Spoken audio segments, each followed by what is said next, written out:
इसलिए जरूरी है कि हिंदुओं को कह दिया गया कि आप हारे हो। हिंदुओं को पता होना चाहिए कि पैगंबर मोहम्मद के बाद उनकी खिलाफत जो पर्सिया से लेकर स्पेन तक जिसने को रौंद दिया था, हिंदुस्तान में बार बार वो खिलाफत हारता रहा और इसीलिए उस इतिहास को छुपाया गया। 500 वर्षों तक घुस नहीं पाए। फिर वो बाद में अफगान और टर्क आए। अरब नहीं आ पाए कभी भी, अरब नहीं आ पाए, अरब्स नहीं आए थे कभी। And it was due to Maharana Bappa Rawal, Nagabhata, Lalitaditya Muktapida Kashmir के। और मैं एक बात और कहूंगा, आजकल के लोग जो झगड़ रहे हैं, ये हम सब हिंदू हैं और नागभट्ट जो है जो प्रतिहार राजपूत थे और बप्पा रावल मेवाड़ के राजपूत हैं, तो हम मिलकर लड़े तो हमने उनको परास्त कर दिया, हम मिलकर आज भी लड़ेंगे तो उनको परास्त कर देंगे। आपस में लड़ने की जरूरत नहीं। लेकिन इसमें मैं एक बात कहूंगा, एक न्यूट्रल निष्पक्ष होने के नाते मैं बात बोल रहा हूं कि ये जो बकवास चली है मिहिर भोज को गुर्जर राजा दिखाने की, ये बहुत शरारतपूर्ण है और ये स्वागत योग्य नहीं है। इसकी भर्त्सना करता हूं मैं इसलिए कि महाराणा प्रताप के आगे कब राजपूत लिखा भाई हमने? वो महाराणा सांगा के आगे कब लिखा गया कि राजपूत राजा महाराणा सांगा? नहीं। तो मैं ये कह रहा हूं कि हमारे अपने वाले में अगर कोई कुछ कर भी रहा है तो आज के समय में हमको उसको कुरेदना नहीं चाहिए। लिखते हैं वो भी राजपूत हैं, गुर्जर भी राजपूत हैं, लेकिन हमको एक हिंदू समाज के नाते कुछ चीजों को इग्नोर करना भी अब सीखना पड़ेगा, नहीं तो हम लड़ते रह जाएंगे और वो हावी होते चले जाएंगे। हमें सीखना है कि गुर्जर प्रतिहार राजा नागभट्ट और बप्पा रावल, हम राजपूत कहना भी मुझे ठीक नहीं और गुर्जर प्रतिहार कहना भी ठीक नहीं, लेकिन अगर हम राजपूत कहें तो इनकी संयुक्त मिलिट्री जो आर्मी ने पूरी खिलाफत को रौंद दिया था, तो हम मिली जुली शक्ति से आज उनको हरा सकते हैं। ऐसे टूटते रहेंगे तो फिर वो बचपन की कहानियां हैं, मारे जाएंगे। बहुत बुरा अंतर। पैगम वो खलीफा उमर, अबू बकर, उस्मान, ये साम्राज्य रौंद रहे थे।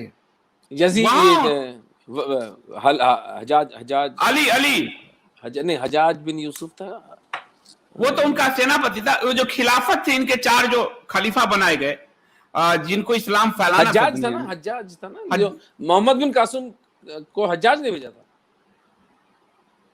जो पहला अटैक राजा दाहिर पर हुआ है, दाहिर पे हुआ था।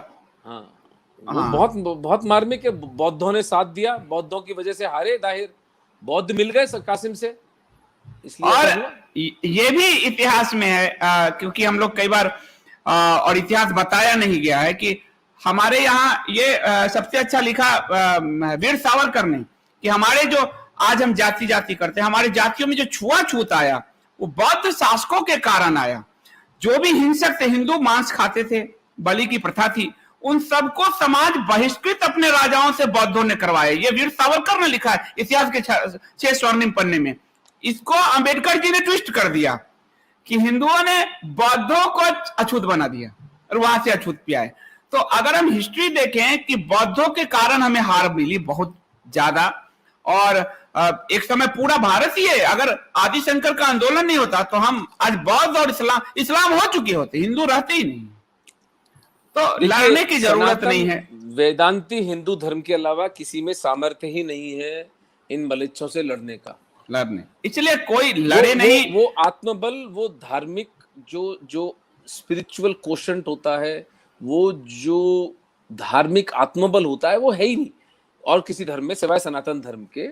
लेकिन जो आपकी बात है, इसमें एक एंगल और है संदीप भाई, अगर आप उसको सुनना चाहें और देखें तो आप पैक्ट ऑफ उमर को पढ़ें, यानी जो जिम्मी जिसको कहते हैं ना, उसको अगर आप पढ़ेंगे पैक्ट ऑफ उमर, वो प्योरली जो कि भाई वो जूते बाहर अगर हैं किसी मुसलमान के तो कोई गैर मुस्लिम अंदर नहीं जाएगा, अपनी प्रार्थना स्थलों को बड़ा नहीं कर सकता, जजिया टैक्स देगा, ये सारा का सारा जो हमारे जो तथाकथित दलित समाज के साथ जो हमारा शोषण हुआ किया है, तो वो हुआ because of the influence of this pact of Umar. आप पढ़िए, वो पूरे की पूरा डॉक्ट्रिन है। और एक बात और बताऊं कि हमारे यहाँ जो पखाना साफ करने वाले को मेहतर बोलते हैं, ये मेहतर शब्द अकबर का दिया हुआ है, हमारे यहाँ नहीं था ये शब्द। उसका जनरल था एक मेहतर खान। हाँ, उसका घाटी के युद्ध में उसका बहुत बड़ा रोल है मेहतर खान का। हाँ, मेहतर खान तो लोग गए थे इनको लेके, तो उसको कहा तो बहुत बड़ा कार्य, बहुत महत्तर कार्य कर रहे हैं, उससे मेहतर शब्द बना था।